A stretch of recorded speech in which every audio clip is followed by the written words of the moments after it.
Hoy vamos a hablar del impuesto de sucesiones y de las plusvalías municipales. Bueno, un tema que ahora especialmente desde hace ya algunos meses está de actualidad, se habla cada vez más de este asunto. Antes, bueno, pues parecía que era un tema que solo afectaba pues a pocas personas y bueno, pues hemos tomado conciencia la mayoría de los ciudadanos que es algo que nos puede ocurrir una vez que heredemos pues una vivienda, un inmueble, un garaje, un local, pues tenemos que hacer frente a unos impuestos. Vamos a saludar al invitado colaborador especial de esta semana en Servicio Público. Estamos con Rubén Candela Ramos, asesor fiscal y economista. Muy buenas tardes, Rubén. Muy buenas tardes. Bienvenido a nuestro programa. Y lo que yo Muchas comentaba gracias. a los espectadores, ¿no? Que parece que estamos tomando conciencia sobre este tema que siempre ha existido, por lo menos en nuestra memoria colectiva, escuchábamos algo, pero no le prestábamos atención. Y es algo que hay que afrontar una vez que se herede. Yo recuerdo que hace un par de años o tres escribiste un artículo en El Economista que llevaba por título Odiosos impuestos sobre sucesiones. Un titular desde luego impactante, ¿no? No deja indiferente el titular. A ver, yo lo calificaba de odioso y lo sigo calificando de odioso por una razón. Es un impuesto que en primer lugar se anuda pues, a un hecho luctuoso, a la pérdida de un ser querido, y cuando tú estás meditando todavía sobre que estás viendo el sillón de tu pareja vacío, pues llama al cobrador del FRAC y dice que viene a llevarse su parte del botín. Máxime teniendo en cuenta que a veces recae sobre bienes que ni siquiera tú eres consciente de haber heredado. O sea, imagínate un matrimonio que está casado en régimen de gananciales y vive en su casa, siempre los dos la han considerado su casa, y ahora viene alguien a decirle al cónyuge sobreviviente, decir, no, mire usted, es que esta casa no era suya la mitad. La otra mitad era de su marido, y como se ha muerto, ahora yo vengo a cobrarle a usted por esta mitad. Claro, esto desconcierta absolutamente al personal, lo deja. Y entonces últimamente pues han empezado a haber algunos casos que han hecho que se haya corrido la voz por ahí y la gente ha empezado a enterarse. Porque en este impuesto no hay lo que sí tenemos en todos los demás, que es una dosis de lo que se llama ilusión financiera. Es decir, la ilusión financiera es una teoría que escribió un hacendista italiano de principios del siglo XX, que decía más o menos, hombre, suavizando la expresión, cómo engañar al contribuyente de forma que no se dé cuenta de lo que paga. Eso los impuestos indirectos lo llevan incorporado ellos mismos, el IVA. Tú vas a comprarte un coche y tú no estás viendo el IVA que pagas, tú estás pendiente de las llantas, del color, del salpicadero, de la potencia, pero no ves el IVA. Sales de allí, te vas a la gasolinera porque te anda el coche con 2 litros de gasolina, llenas el depósito y no te das cuenta de que más de la mitad que estás llenando son impuestos. Te llevas a la familia a comer para celebrarlo y unido a los calamares, al pescadito y a la gamba a la plancha, estás pagando impuestos indirectos. Lo tenemos asumido en nuestro día a día, ¿no? Totalmente. No nos fijamos, ¿no?, en el IVA. Eso pasa desapercibido. Ni en los tipos de IVA que hay en función de lo que vayamos comprando. Los tipos, por supuesto. Después, en el impuesto directo por excelencia, que es el IRPF, pues se ha articulado un mecanismo que es el de las retenciones, de manera que la gente lo que mira es el líquido del recibo de nómina. No se da cuenta de que más arriba tiene descuento seguridad social, descuento IRPF, y luego se pone muy contenta cuando le sale la renta a devolver, sin darse cuenta de que le sale a devolver porque previamente ha pagado y ha estado financiando gratuitamente al Estado durante año y medio. Bueno, todo eso, en los impuestos eso, existe esa ilusión financiera. En el impuesto de sucesiones no. El impuesto de sucesiones, mire usted, le doy el pésame, pero le paso la factura para que venga usted a pagar, ¿no? Y esto es un mazazo que te cae a lo mejor una vez o dos en la vida si heredas pues en 2 ocasiones. Bueno, sabemos que este impuesto se aplica de diferentes formas en función de la comunidad autónoma donde uno resida. Hablamos del impuesto de sucesiones, luego hablaremos de la plusvalía municipal, ¿no? Vamos a ver, el impuesto es un impuesto estatal, pero está cedido a las comunidades autónomas y por lo tanto cada comunidad autónoma tiene cierta capacidad normativa sobre el mismo. Unas comunidades las han utilizado, esas capacidades, y otras no. Otras, pues como en el caso andaluz, se han quedado donde estaban e incluso pues, aplican los tipos con fuerza. ¿Cuál es la consecuencia? Pues la consecuencia es que aquí pagamos un dineral, o podemos llegar a pagar un dineral, mientras que en otras comunidades, 3 provincias hacia arriba, en Madrid, por ejemplo, pues está prácticamente extinguido el impuesto, es decir, no hay impuesto, se paga una cantidad simbólica. Eso genera un agravio comparativo entre la gente que, claro, se revela e incluso están produciéndose cambios de residencia por motivo fiscal. Personas que ya son mayores, que están jubiladas, que no tienen una obligación laboral de estar aquí y que se encuentran que hombre, por regla de vida, pues algún día deben morir y pueden tener un patrimonio importante, dicen, oye, en vez de vivir aquí nos vamos a vivir a Madrid y quitamos este riesgo para los herederos, ¿no? El que quiera hacer eso, que sepa muy bien cómo lo hace, porque no es que sea ilegal, pero sí que tiene que cumplir con unos plazos y estar viviendo cuánto tiempo, vamos a explicarlo bien. Vamos a ver, en principio se es residente en aquella comunidad autónoma en la que se permanezcan más de 183 días al año. Pero yo no estoy hablando de una simulación. O sea, puede haber gente que caiga en la tentación de decir, no, yo me empadrono en Madrid, como decía un amigo mío, yo me empadrono en Madrid, me hago socio del Atleti, me apunto al círculo mercantil y compro con la tarjeta El Corte Inglés. No, porque después hay muchos medios de comprobación y las comunidades autónomas que ven que se les va por ahí un dinero, pues despliegan los servicios de inspección y comprueban hasta las farmacias en las que se retiran los medicamentos. Digo de gente que de verdad dice, no, mire usted, yo me compro un piso en Madrid y me voy a vivir allí. Y si cuando yo me muera resulta que de los últimos 5 años he pasado más de la mitad viviendo en Madrid, entonces el domicilio, la comunidad autónoma donde hay que tributar es aquella en la que yo haya residido más tiempo durante esos últimos 5 años, y si ya ha pasado más de 2 años y medio, pues entonces a mí me corresponde tributar de acuerdo con la normativa madrileña. Si es menos, tendría que tributar con la andaluza. Pero el problema es que además esa gente que está cambiando de domicilio, como es natural, no es gente que gana el salario mínimo, es gente que tiene unas rentas curiosas, por lo menos. Y como en el IRPF la recaudación está cedida al 50%, pues Madrid está dejando de recaudar impuestos de sucesiones, pero está recaudando IRPF. Y a lo mejor lo está recaudando durante 3, 4, 5 o 6 años. Con lo cual, muchos dicen, es que Madrid estará perdiendo dinero. Pero esto un momentito, y hagamos los cálculos, porque yo no lo tengo tan claro.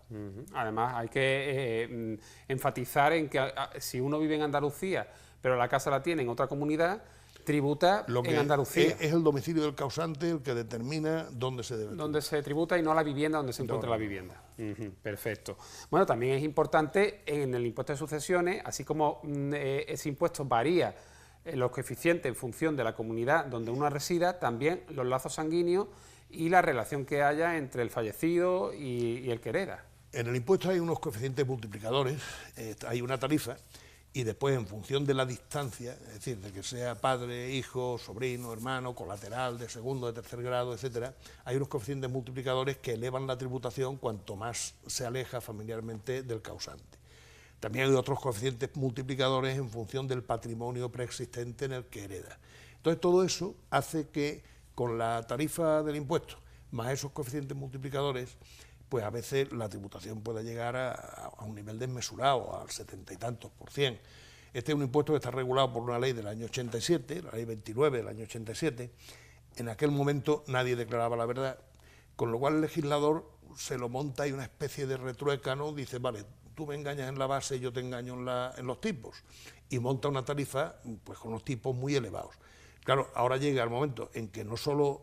Es que no se puede dejar de declarar la verdad, es que operan además unas valoraciones a partir del valor catastral multiplicado por unos coeficientes que en ocasiones nos llevan a unos valores superiores a los de mercado. Hombre, si el contribuyente está bien asesorado, está bien aconsejado, pues sabe que contra eso puede ir a una tasación pericial, etcétera, pero hay ocasiones que el contribuyente no lo sabe y le están metiendo unos valores que el hombre se encuentra con una liquidación allí que no sabe por dónde atacar, no sabe cómo defenderse del tema y se está haciendo tributar a veces por unas valoraciones desmesuradas. Rubén, entiendo por lo que nos estás contando que el hecho que cada vez haya más casos de personas que renuncian a una herencia que le han dejado, el principal o único responsable aquí probablemente sea ese impuesto de sucesiones y las plusvalías municipales, que luego también... Bueno, hay que matizar una cosa. Eso es muy difícil, habría que hacer un análisis estadístico, un estudio serio del tema. Yo no creo que sea el impuesto, no quiero creer que no es el impuesto el único responsable de eso. Desde luego disuade, porque si yo voy a recibir una herencia, imagínate que yo no soy familiar directo de alguien, sino soy sobrino, hermano o algo así, y voy a recibir una herencia de mi hermano, de mi tío, etcétera, que está integrada por bienes inmuebles exclusivamente, y sé que voy a tener que enfrentarme en un plazo de unos meses a pagar una liquidación en efectivo. Si yo esos inmuebles no le veo posibilidad de liquidarlos en el mercado en ese plazo, pues me lo tengo que pensar un poquito, porque puede pasar el que yo no pueda vender esos inmuebles, entonces la administración llegará en un procedimiento ejecutivo a embargarme los inmuebles y cabe que en función de un principio que está recogido en el Código Civil, que se llama de responsabilidad patrimonial universal, pues que yo me quede sin los inmuebles porque me los embargan y además me quede con la deuda del impuesto. Por lo tanto, la gente antes de aceptar una herencia ya ha empezado a pensárselo. Pero yo quiero pensar que esas renuncias que se están produciendo y que es verdad que están aumentando exponencialmente, hombre, pues que puedan tener otro origen, es decir, el miedo a que el causante tenga otras deudas, pero bueno, para eso existe la aceptación de la herencia a beneficio de inventario, que es decir, pues yo la acepto, pero hasta donde llegue. Es decir, que si hay deudas las pago, pero cuando se agote la masa activa ya no tengo más, no asumo más responsabilidad. ¿Todo eso se tramita a través de un asesor fiscal? Sí, ¿no? Todo eso lo veis. Hombre, yo recomiendo, esto suena arrimar el agua a mi molino, pero yo recomiendo que la gente se aconseje, ¿eh? Ya no digo solo a través de un asesor fiscal, es decir, que no quiera acudir a un profesional, pues que acuda a los servicios de la Junta de Andalucía, que tendrán unos servicios de información que le aconsejarán. Pero que no se quede la gente sin asesoramiento porque puede equivocarse y costarle caro. En prensa han salido casos muy sangrantes, ¿no? Por ejemplo, yo recuerdo un hotel, ¿verdad? En Jerez. Sí. ¿Qué pasó brevemente? ¿Qué pasó con esa herencia de ese hotel? Pues mira, es que ha sido un caso muy llamativo y claro, ha salido a los medios.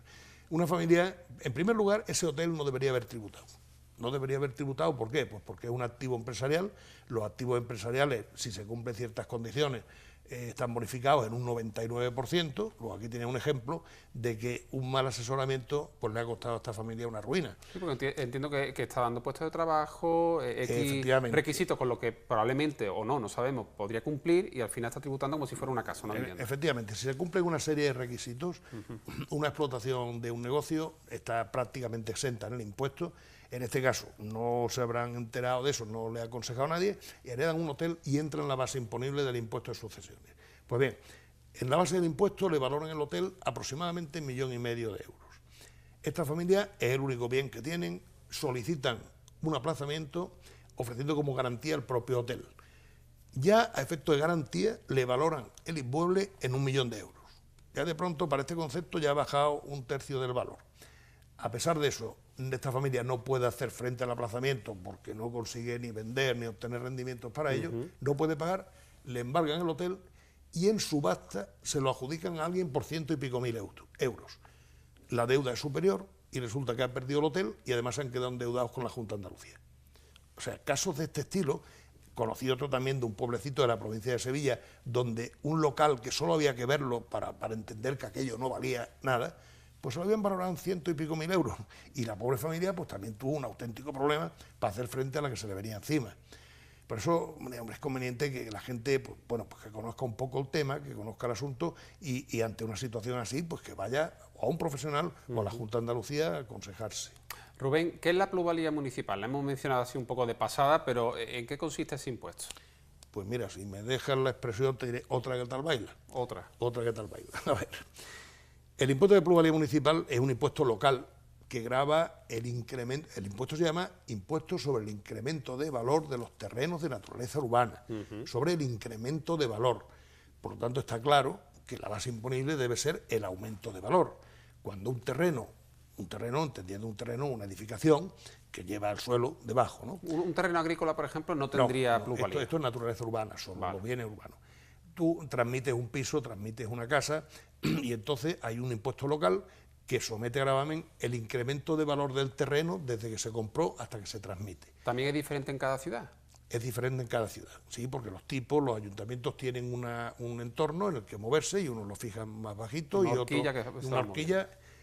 Bueno, pues este impuesto tiene una fórmula de cálculo que siempre da cuota positiva. Aunque el valor real en el mercado, en ese momento en que se haya heredado, haya bajado la vivienda. Aunque haya disminuido, siempre da cuota positiva. Mira, y entonces dices, esto no puede ser. Si tenemos que contribuir de acuerdo con la Constitución, según el principio de capacidad económica, si yo no he aumentado mi capacidad económica, no tengo que contribuir. Bueno, pues siempre daba cuota positiva. Y los asesores, pues, de alguna u otra manera, hemos ido pasando sobre el tema, hasta que hace unos años alguien en Cuenca pues planteó una disconformidad y era en aquel caso un matemático que lo que había hecho es hacer valer una cuestión que todos los que hemos estudiado matemáticas financieras sabemos que es decir, mire usted, no es lo mismo una capitalización que una actualización. Pues el hombre invocó este principio y el TSJ de Castilla-La Mancha le dio la razón, y usted, esto está mal. Y a partir de ahí empezó a darse cuenta todo el mundo, decir, oiga, mire, pero a mí cómo me va usted a gravar un impuesto diciendo que es por haber ganado dinero cuando no he ganado dinero. Y entonces ya han empezado a plantearse recursos, ya han habido recursos diciendo que no, sentencias diciendo que eso no es válido, y entonces el impuesto este lo van a tener que modificar. Vamos a poner otro caso concreto. Me contabas también fuera de pantalla, antes de entrar en el plató. No sé si te importa compartirlo con nuestros espectadores. Lo que queráis. Una vivienda tipo normal, de unos 90 metros cuadrados, en la ciudad de Málaga, en un barrio normal. Tu familia la vende por 80.000, ¿no? O más o menos fue. A ver, aquí no estoy revelando ningún secreto profesional porque el caso es mío, Es personal. personal. Sí. Yo heredé un piso de mis padres y lo vendí hace un par de años o por ahí. Una vivienda de 90 metros, 90, 95 metros. En el piso, me parece recordar que el precio de venta estuvieron alrededor de unos 80.000 euros, 85.000 euros. Y el periodo que yo lo había tenido operaba ya al máximo, puesto que mi padre falleció en el año 95, y la plusvalía municipal por 6.000 y pico euros. El impuesto de plusvalía es 6.000 y pico euros. Al margen del impuesto de sucesiones. Sí, impuesto de sucesiones aparte. 6.000 euros. Exclusivamente la plusvalía municipal. 6.000 euros para el ayuntamiento que tiene que pagar un hijo que ha heredado de un familiar de su padre, un familiar directo. Más directo imposible. Es que en el impuesto de plusvalía municipal no hay distinción entre quién sea el causante y quién sea el heredero. En el impuesto de sucesiones sí, pero en el de plusvalía no. Hay unos plazos, porque tú puedes recibir una vivienda en herencia y dices, bueno, yo no puedo afrontar esa plusvalía, pero mi intención es la de vender, ponerme al día en ese impuesto y el resto, bueno, pues me lo quedo en efectivo, por así decirlo, y ya lo invierto donde yo quiera. ¿Hay un plazo para poder vender esa vivienda y poder pagar esa plusvalía? ¿Te dan un margen? Sí, el plazo son 6 meses y normalmente, supongo que si pides un aplazamiento, pues lo razonable es que te lo concedan, ¿no? Pero vamos, normalmente, aunque te conceda el aplazamiento, hay que entender que el plazo máximo es de un año. Con el tema del impuesto de sucesiones sí que ha habido recientemente en Andalucía una modificación y ahora por heredero directo está exento de pagar ese impuesto de sucesiones hasta los 250.000 euros. Efectivamente. Mira, a partir del 1 de año, en virtud de un acuerdo PSOE-Ciudadanos, se modificó el mínimo exento y se ha hecho mal. Se ha hecho mal y ahora te explico por qué. Cuando es una herencia entre familiares directos, entre padres e hijos, tal, el mínimo exento son 250.000 euros, más la vivienda habitual, que prácticamente se ha dejado también exenta de tributación. Es decir, se ha establecido una bonificación en función del valor catastral, pero prácticamente está exenta. Ahora, si la herencia ya asciende de 250 a 350.000, ahí lo que se fija es una bonificación de 200.000 euros. Sí. Entonces, fíjate, se produce una cosa que en fiscalidad llamamos error de salto, que es que cuando a un aumento de la base se corresponde un aumento de la cuota superior. De manera que alguien hereda 250.000 euros y no tributa, y si la herencia es de 251.000, entonces le bonifican 200.000, pero 51.000 sí tributan. ¿Cuál es la consecuencia? El que ha heredado 250 se queda con 250 y el que ha heredado 251.000 pues se va a quedar con 200.000 porque tiene un pico que sí tributa. ¿Por Eso 1.000 está mal euros hecho. de diferencia? Sí, por superar, por un euro. Por un euro, por si un superas euro, por un euro. Esto ya estaba mal en la regulación anterior, lo sigue estando ahora. ¿Cuál es la razón? Mira, yo no lo sé. Los políticos no tienen por qué saber de impuestos, pero tienen técnicos magníficos asesores en la Junta de Andalucía que le tienen que haber avisado de que. ¿Por qué se ha mantenido así? Pues chicos, los misterios estos de no se sabe por qué. Entonces esta es la situación actual. Hasta 250.000 mínimo exento, de 250 a 350.000 bonificación de 200.000 euros. Ojo, entre herederos directos. Directos. Si no son directos, pues entiendo que todavía más. Eso ya es la cabosa, ¿no? Mejor no heredar. Cuando se tiene en efectivo y un matrimonio, un padre, una madre, pues piensa que ya le queda poquitos años de vida, ¿se puede heredar en vida de alguna forma que no son unas cantidades muy abultadas y que no tengas que tributar también por eso? Porque tengo entendido que que herencias en vida también tienen que tributar. A ver, es que el impuesto se llama impuesto sobre sucesiones y donaciones. Y donaciones, con lo cual una herencia en vida es una donación. Vas a ir por el mismo impuesto. Otra cosa es que como la tarifa es progresiva, si tú haces donaciones poquito a poco, pues en principio hay quien puede suponer, oye, yo este año le doy a mi hijo 100.000 euros y al año que viene le doy otros 100.000, y dice, pero es demasiado sencillo el truco. Entonces la ley dispone que esas donaciones que se van haciendo se acumularán hechas durante un periodo determinado, se acumularán para que no se beneficien de un tipo más bajo. Otra cosa es que si hay determinadas donaciones que pueden estar exentas, como tú, por ejemplo, si le quieres dar a tu hijo, creo recordar que era hasta 120.000 euros para la compra de su vivienda habitual. Tú tienes un hijo, le quieres dar 120.000 euros y esa donación puede estar exenta siempre que se compre la vivienda habitual en un determinado plazo desde que recibe la donación. Es decir, que hay mecanismos que suavizan el tema del gravamen. Lo mismo en el impuesto de sucesiones, una bonificación que está funcionando muy bien, y por eso yo escribí un artículo en la que le decía, cuando la señora presidenta decía, este es un impuesto para ricos, un momento, para usted el carro, será para ricos que tengan 5 millones de euros en cuenta. Si es para ricos que tengan 50 millones en activos empresariales, no van a pagar un duro. ¿Por qué? Pues porque la bonificación en activos empresariales para transmisión de empresas familiares, esa sí está exenta, bonificada en un 99%. ¿No? Bueno, lo importante, como decíamos, hemos dicho en varias ocasiones a lo largo de este espacio, es buscar información, dejarnos asesorar por profesionales, porque la verdad que hay muchos supuestos, hay muchos mecanismos que son legales, pero que hay que conocerlos bien, llegar a tiempo. Y bueno, es una realidad que mientras que no se cambie, pues es un deber que debemos de cumplir una vez que con ello heredamos. Tenemos que convivir. Lo triste es que, mencionabas al principio, Rubén, el cobrador del FRAC. Lo triste es que el cobrador del FRAC aquí sea una administración pública, o varias administraciones públicas. Hablamos de Junta de Andalucía y de consistorios, de ayuntamientos. Eso es lo triste, ¿no? Que vayan a sangrar al ciudadano. A ver, por algo que ya has tributado, porque... A ver, es que ya se ha tributado, por esa vivienda ha habido hay un IBI anual, hay un IVA cuando compras la vivienda. Pero mira, si me permite, siempre se ha dicho que para la administración hay dos vacas sagradas que son importantísimas, la vivienda y el coche. La vivienda, pues mira, paga o bien transmisiones patrimoniales o bien IVA cuando se compra. Después, anualmente está pagando el IBI y las tasas municipales que las hay sobre prácticamente todo. El coche paga impuestos de matriculación, los impuestos especiales de la gasolina, por supuesto el IVA cuando lo compra, etcétera.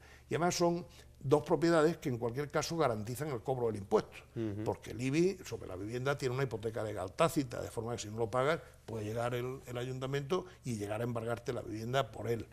El conjunto de las administraciones públicas, bueno, pues tenemos una presión fiscal. Bueno, ahora siempre te advierto que puede salir un compañero mío de otra cuerda diciendo, oiga, la presión en Finlandia es mayor. Pues mira usted, sí, yo no le discuto cuál es, pero a nosotros aquí, la mayoría de la gente, consideramos que la presión fiscal es elevada. Para los sueldos que hay, por supuesto. Sí, por eso. Para los sueldos que hay, yo creo que se tributa muchísimo. Muchísimo. Además, si sumas impuestos directos, indirectos, ojo, si sumas cotizaciones sociales, que las cotizaciones sociales son un auténtico impuesto al empleo, y eso ya creo que no hay nadie que lo discuta. Bueno, y los autónomos, los pobres. Las cuotas de autónomos, que también están mal reguladas, se anuncian muchos proyectos de mejora, que sea una tarifa plana, que sea no sé qué, pero son beneficios dados con cuentagotas. Alguien que quiere emprender una actividad y se enfrenta a la necesidad de pagar una cuota fija de autónomo, pues se lo tiene que pensar, porque no lo tiene claro, ¿no? Rubén Candela, muchísimas gracias por venir al programa, de verdad Gracias que ha sido a vosotros. muy, pero que muy interesante y nos has, yo creo que aclarado muchos aspectos en torno a estos impuestos. Cuando queráis que os inquiete con algo de tipo fiscal, me llamáis. Bueno, fíjate, más que inquietarnos, lo que nos ha aclarado y despejado dudas.